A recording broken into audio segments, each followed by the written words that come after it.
ihangane ume iminota yawe mikeya ufate agakaramu n'urupapuro tugendane ku bintu by'ingenzi cyangwa se biri very important tugiye kuvugaho. Tumaze iminsi tubona icyo twita imyigaragambyo cyangwa se protests zitandukanye 4 billion of property has been destroyed. But protesters are refusing to back down. Stop and stop killing us! They say this fight is about their most basic rights. There's no job in Kenya. People are trying, are starving. They are working hard, but there's nothing they can. Abanyakenya bashinja ubuyobozi bwabo niki, Abanya-Uganda bashinja ubuyobozi bwabo. Abanyakenya baragira bati William Ruto cyangwa se president of Kenya udushyiraho uburyarya, promise waduhaye yo kugabanya ubushomeri ntibwagabanutse ahubwo urimo urongera imisoro kugira ngo ubushomeri bugire gute bwiyongere. Muri Uganda bakagira bati ruswa cyangwa se corruption irimo irazambya igihugu. Abo ni bandi bavuga ni urubyiruko rwo muri ibyo bihugu. Ubundi kugira ngo bigere kuri iyo level bituruka he? Twifashishije information cyangwa se ubumenyi bw'ubukungu, wenda tugendeye kuri equation twigeze kuvugaho ivuga ngo GDP ihwanye na investment na ihwanye na consumption cyangwa se consommation, duteranyijeho investment tugateranyaho government spending, tukagarukira aho ngaho tukabyita closed economy cyangwa se ubukungu bukorewe mu gihugu imbere. Ariko twavuze ngo GDP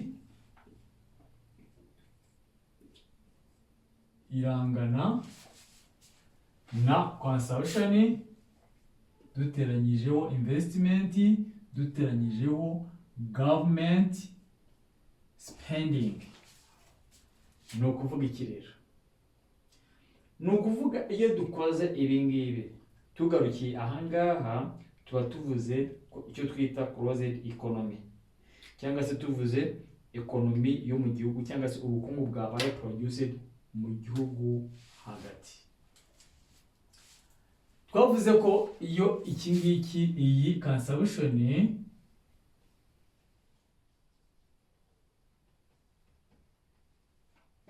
yiyongere izamutse, twavuze ko na investment izamuka bitewe n'iki? Niba consumption ari nyinshi na investment nayo y'ishoramari azamuka kuko rifite abakonsumateri kuko bafite abakiriya bagura ibyo bakoze.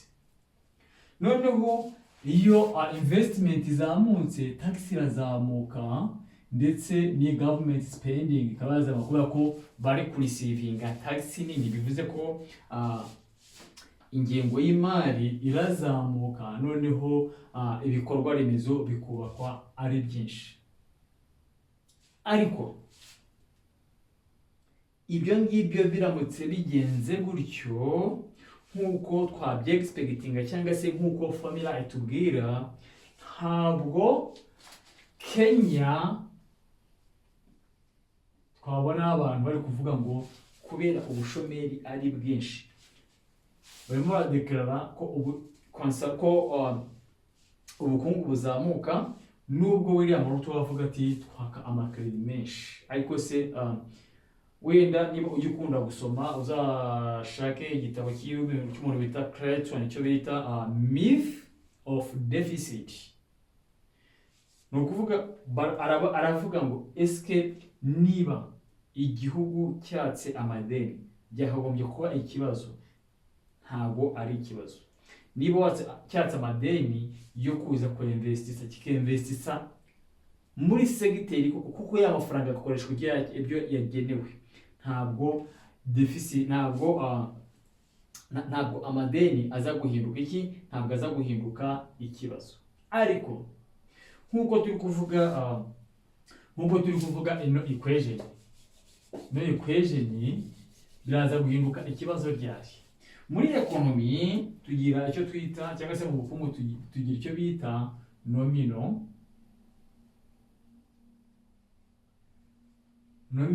tukagira n'icyo bita real.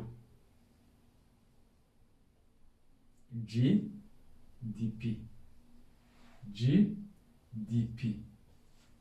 Iyo dukoze iyi ngiyi gusa, dukoze ino formula, tuba tuvuze ko tuba dukoze nominal GDP.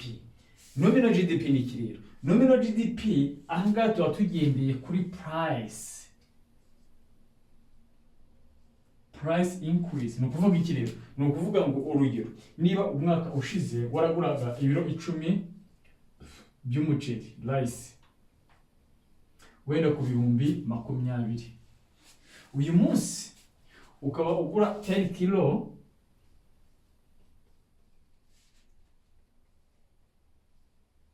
ku bihumbi 35.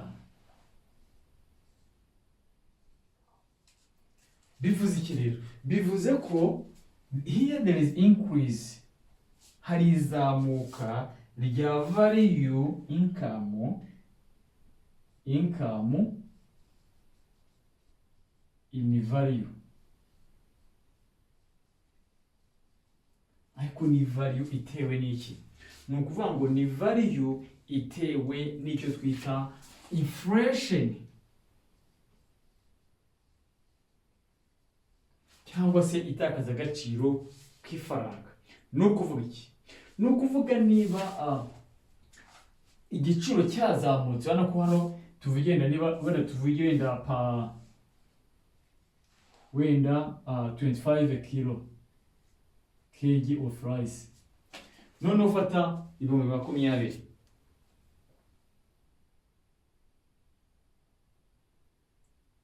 ibihumbi 20 ugabanye ibiro 25, urasanga ikiro cyagihagaze angahe? 800. At this price 1 kg yari ihwanye na 800. Wenda gushyiraho unit 800 wenda ya currency runaka itazwi, cyangwa se tuvuge Kenyan shillings. Sibyo? Noneho nurangiza ufate 35 ugabanye 25.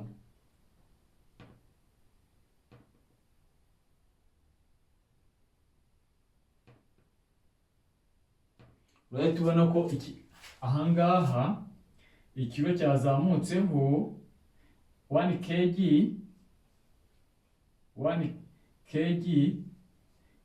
iragura 1400 Kenyan shillings. Urumva ikibazo gise kizamo automatically. Ni ukuvuga ngo nidufata 1400 tugakuramo 800, tugabanyije 800, turabona ko harimo increase ingana gute. Turabona ko 1400 dukuyemo 800, tubona ko ari 600, nuturangiza tugabanye ngahe? Tugabanye 800. Turaza tubona ko nidukuba n'ijana 55 ku ijana, turaza tubona ko abingibi dukubye ijana birangana na 75 ku ijana.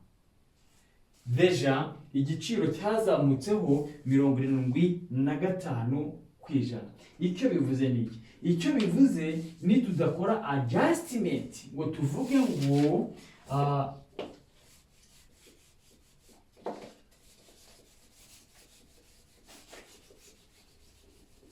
tudakora adjustment tuvuge noneho tuze hano kuri iriyo GDP, ibi ngibi twabaraga nabwiye ko ari nominal GDP.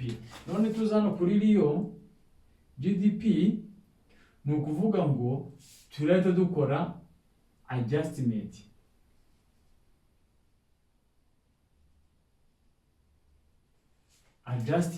Ni ukuvuga adjustment, turakora adjustment ya price. Ni ukuvuga ngo turebe inflation, ifaranga ryataye agaciro cyangwa se shilingi ryataye agaciro ku kihe kigero. ni ukuvuga iki? Ni ukuvuga ngo niba ikiro cyaraguraga 800 uyu munsi kikaba kigura 1400, twabonye ko 25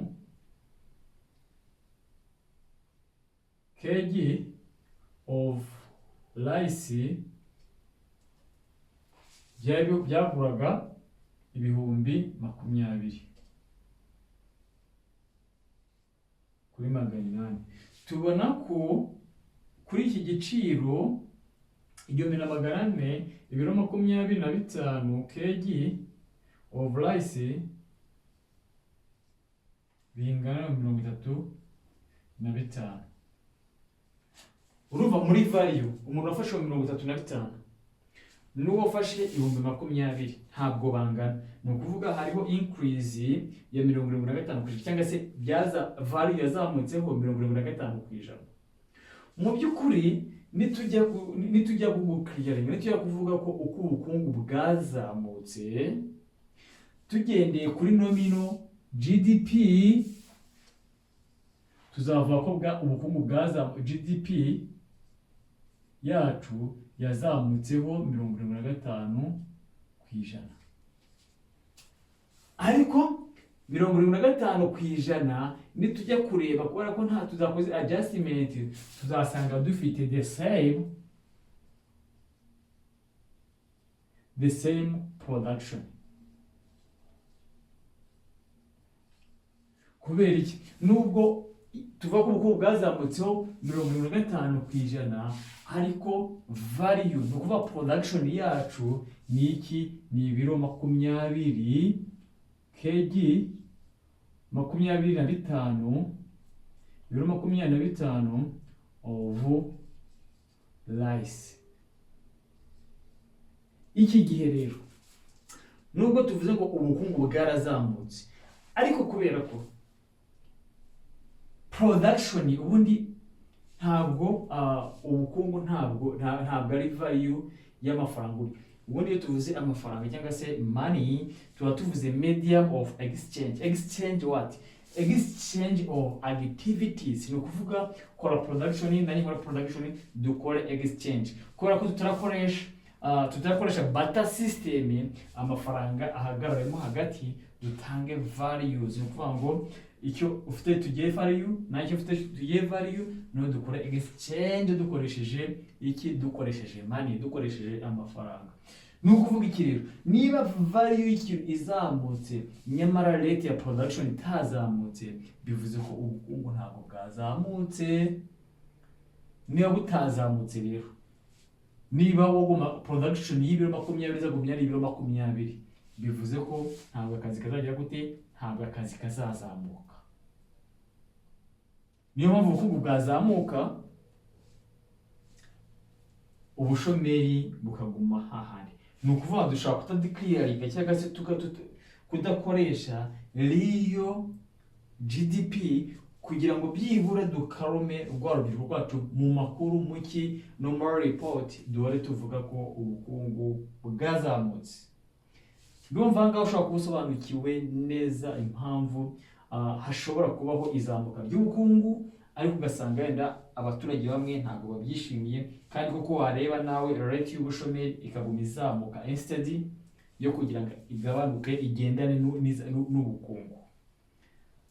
Ciao, turi kumwe, ariko ukora iki? Subscribe, share, like na comment. Ciao.